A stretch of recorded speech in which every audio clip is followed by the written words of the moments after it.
Welcome to 5 and 5 from the One Stop Co-op Shop, where I discuss 5 key elements of a game in about 5 minutes. I'm Michael Kelly, and today I'm looking at Paperback Adventures, a roguelike with card-based combat. And no disclaimer for this, I backed the game on Kickstarter myself, and I've played 2 of the 3 character sets. I didn't go in for Plot Hook the Pirate. I sometimes like word games, and I love roguelikes, so how did Paperback Adventures pan out? Let's find out and get to the list.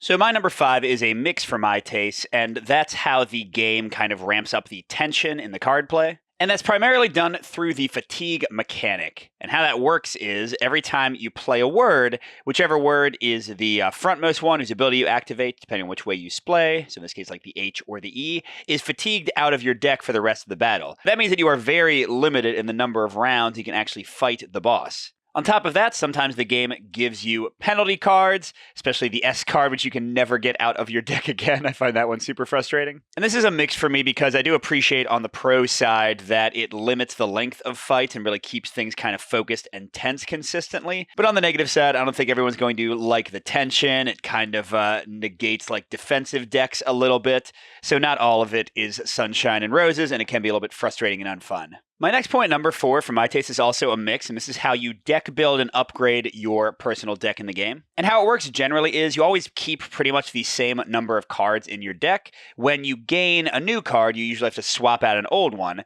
And on the positive side, because these cards are actual letters that you need to form words with, there are some pretty interesting decisions here because, if you put a ton of Q's and V's and Z's in your deck and get rid of, all the vowels, then you're going to have a really hard time forming any words. But on the negative side, at least from my deck building taste, you add very few cards to your deck. Like over the course of a full successful run, I might have added 6. And they also have a mechanic, which is why you're required to use these opaque sided sleeves that come in every box, where you can upgrade cards by flipping them.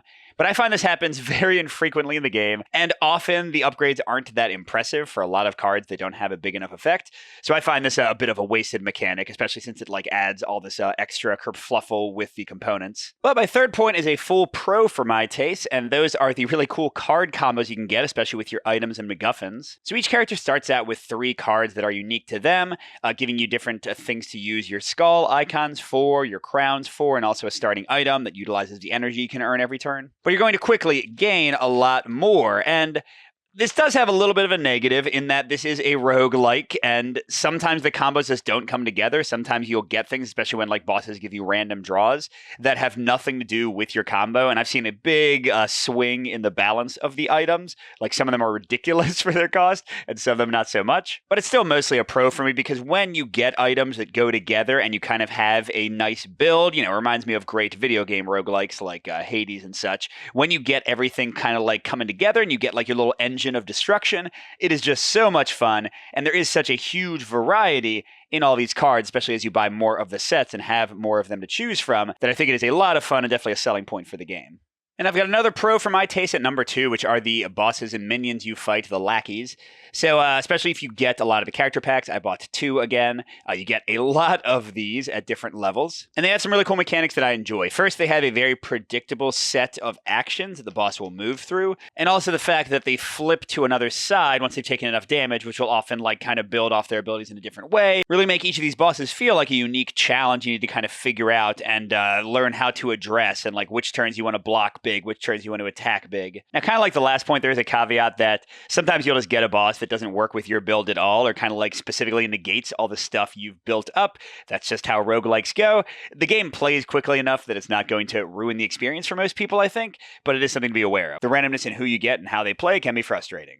And my final point, number 1, most important thing about the game for me, is a bit of a mix for my taste, and that's how you actually play your cards every turn. So the interesting mechanics of the card play are, first of all, that you're looking at these icons on the right of the card, but you can also splay them left and look at just the left-hand icons, which generally correspond to attack and defense, although not always. And then also you're paying attention to what either your first or last letter is, depending on which way you splayed, and those are going to activate to different abilities, and as I said earlier, also take that letter out of your deck.